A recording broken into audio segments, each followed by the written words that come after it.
El Hospital Universitario Politécnico La Fe de Valencia lleva mucho tiempo trabajando con jugaterapia, desarrollando proyectos para mejorar la humanización y la experiencia de nuestros pacientes a su paso por el hospital, haciéndolo más cómodo, más amable y más respetuoso con sus derechos. Y, ¿por qué no?, en el caso del área infantil, más divertido. Este proyecto de convertir el área de trasplante pediátrico en una estación lunar se empezó a trabajar hace 3 años.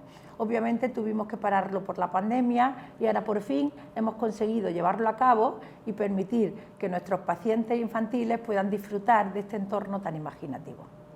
Principalmente hemos intervenido en la ambientación y decoración de las zonas comunes como son los pasillos y sobre todo en las habitaciones de los pacientes. La temática es la estación lunar con pequeñas estrellas que sirve tanto para niños que tenemos de todas edades, pequeñitos y mayores. Consta de un panel luminoso en el que se puede ambientar con distintos tonos de luz. Tiene una pequeña cápsula donde se puede poner una mascota, encender por la noche, que es como una pequeña esfera, una televisión, una consola para videojuegos. Los niños pueden interactuar al jugar con sus compañeros de colegios, los que son más adolescentes, o incluso seguir sus clases y sus rutinas escolares a través de ellas. Entonces, lo que más les proporciona es entretenimiento y espacios donde llevar unas rutinas normales que harían en su vida fuera de aquí.